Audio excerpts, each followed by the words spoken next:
इंदौर में हुई कल क्राइसिस मैनेजमेंट की बैठक में निर्णय लिया गया कि इंदौर में जनता कर्फ्यू लगाया जाए। बैठक के बाद इंदौर कलेक्टर श्री मनीष सिंह द्वारा यह बताया गया कि लॉकडाउन में सख्ती होगी, अनावश्यक घर से निकलने वालों पर सख्त कार्रवाई की जाएगी। कई तरह की छूट को वापस लिया जा रहा है।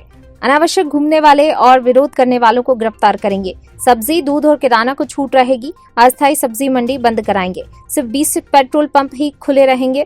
उद्योग गतिविधि चालू रहेगी। निर्माण कार्य बंद होंगे। ऑटो और टैक्सी को सिर्फ मरीज के लिए परिवहन की छूट दी जाएगी।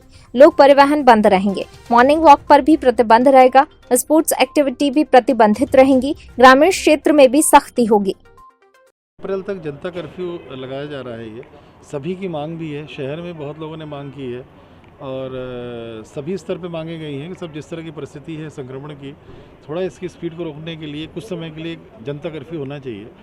तो कल से हम लोग उसको सुबह से इम्प्लीमेंटेशन कर रहे हैं। जनता कर्फ्यू का तात्पर्य है कि सभी लोग अनावश्यक ना निकले अपने घरों से, घरों में ही रहें अपने। तो उसकी तरह सुबह मॉर्निंग वॉकर्स भी बंद, कार्रवाई एक्टिविटी बंद रहेगी। सुबह से ही पुलिस रहेगी, ना कोई खेलने जाएगा, सब घरों में रहेंगे। 30 तारीख तक की बात है, घर में रहें। मॉर्निंग वॉक में देखा गया है कि लोग झुंड में घूमते हैं बिना मास्क के और बहुत वायलेशन होता है और वो कहीं भी कोविड प्रोटोकॉल पालन नहीं होता है। तो मॉर्निंग वॉक बंद की जा रही है कल से, सुबह से ही शुरू की जाएगी। केवल सारे कार्यालय बंद किए जा रहे हैं। सारे, चाहे केंद्र सरकार के हों चाहे राज्य सरकार के हों, सारे कार्यालय बंद रहेंगे। कोई मूवमेंट अलाउड नहीं रहेगा। केवल अत्यावश्यक सर्विसेज के जो कार्यालय हैं, फायर ब्रिगेड हो गया, नगर निगम हो गया, रेवेन्यू, पुलिस या इससे जुड़े हुए जो अभी फायर इसमें लगे हैं, हेल्थ डिपार्टमेंट हो गया, जो लगे हैं वो अलाउड रहेंगे। केवल इंडस्ट्रीज़, उनका प्रबंधन जो सुपरवाइजरी स्टाफ है 25% पे आ सकेगा। नंबर 2, ट्रांसपोर्ट नगर में मैंने एसोसिएशन से बोला है कि वो सीमित संख्या में कैसे ट्रांसपोर्ट गतिविधि कर सकते हैं बिना कोई हल्ला गुल्ला के या कोई कोविड का उल्लंघन, वो सुनिश्चित करें कल से। और तीसरा, गोडाउंस, 3 चीज़ ही वर्किंग हो सकेगी। कंस्ट्रक्शन एक्टिविटी सारी बंद कर रहे हैं, वो भी नहीं हो सकेगी। सारी जो हाट बाज़ार फिर लगने लग गई थी, आदेश में मना किया गया था, फिर भी लगने लगी थी, इनको कल सख्ती कर रहे हैं। कल से कोई भी जो हाट बाज़ार लगती है, चाहे चौधरा मंडी के बाहर लगे चाहे अन्य जगहों पे लगे, सख्ती से हटाया जाएगा कल इसको। इसमें थाने स्तर पे नगर निगम, मजिस्ट्रेट और टीआई 3 की टीम संयुक्त रूप से चलेगी। ऊपर सभी लेवल पे सीएसपी एसडीएम साथ में रहेंगे, एडिशनल एसपी एडीएम रहेंगे। अनावश्यक रूप से मूवमेंट बहुत लोग कर रहे हैं। सब्जी, किराना, दूध लेना है तो अपने जहाँ घर है उसके निकट स्थान पे जाके ही आप लीजिए। अगर कोई आपका मोहल्ले से बहुत दूर कोई पाया जाता है इस नाम से कि वो सब्जी, किराना या फल खरीदने गया है, तो गलत माना जाएगा। कल से अरेस्ट शुरू होगी। जो अनावश्यक पाया जाएगा उसकी गिरफ्तारी होगी। अस्थायी जेल पे उनको सीधे डाला जाएगा, उनको 151 में। जब हाट बाज़ार से हटाया जाता है तो अनावश्यक विरोध करते हैं और उसी नाम से हर बार ये लोग उसका लाभ भी लेते हैं और बैठ गए हैं। और संक्रमण चूँकि फैल रहा है, लोग जाते हैं खरीदने, वहाँ पर संक्रमण फैलता है।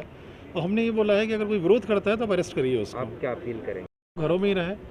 अगर इंडस्ट्री चालू भी है, इंडस्ट्री के लोग, अगर संचालकगण अगर घर में रह के इंडस्ट्री संचालित कर सकते हैं या 1-2 घंटे जाके फिर वापस आ सकते हैं, घर में रह सकते हैं, उनसे भी अनुरोध करूँगा जो एक्टिविटीज़ परमिट की है हम लोगों ने, वो भी यथासंभव मिनिमम स्टाफ को बुला के अपनी एक्टिविटी करें। उनका प्रोडक्शन जितना भी है अगर कम हो रहा है तो कम के मान से ही अपना स्टाफ को बुलाएं, अनावश्यक स्टाफ को ना मिलाएं ताकि घरों में रह सकें वो। और बाकी जिनको प्रतिबंधित कर दिया गया है, कोई भी वो अपना घर से बाहर नहीं निकले और कोई भी उस एक्टिविटी में शामिल नहीं हो। 0 टॉलरेंस में कार्रवाई करेंगे। अनावश्यक घूमता पाया गया कार्रवाई होगी। विरोध करेगा तो 151 गिरफ्तार करके अस्थायी जेल भेजा जाएगा। संख्या में पेट्रोल पंप खुले रहेंगे शहर में। उसके अलावा हाईवे के पेट्रोल पंप्स रहेंगे, बाकी सारे पेट्रोल पंप बंद रहेंगे। जो पक्की दुकानें हैं कहीं पे जहाँ एक ही जगह पे दुकान खुलती है, बंद होती है सब्जी फल की, वो अलाउड रहेगी। बाकी ठेलों में चलित रूप से अपना फेरी लगा के लोग बेचे सब्जी खड़े रहेंगे तो कार्रवाई होगी। फिर समझना चाहिए कि अभी क्रिटिकल स्थिति है, संक्रमण बड़े पैमाने पर फैला हुआ है और ये जो जनता कर्फ्यू है ये इस शहर के नागरिकों के हित में है और सभी को इसमें उत्तरदायित्वपूर्ण व्यवहार रखना चाहिए। ये सख्ती जो की जाएगी ये सभी के हित में है और इस युद्ध में हमको जीतना है। सभी का सहयोग अपेक्षित है।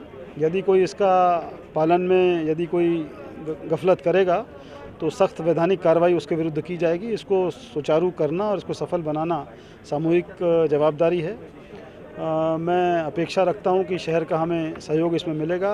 144 का बड़ा क्लियर ऑर्डर है, उसका पालन हम अनिवार्य रूप से कराएंगे। इसमें सामूहिक तौर पे मजिस्ट्रेट्स, पुलिस और नगर निगम का अमला रहेगा और सुबह से ही इसका अनुपालन करेंगे ताकि ये आने वाले 10 दिन में हम संक्रमण की जो ये चेन है इसको तोड़ सकें और सबको सुरक्षित रख सकें।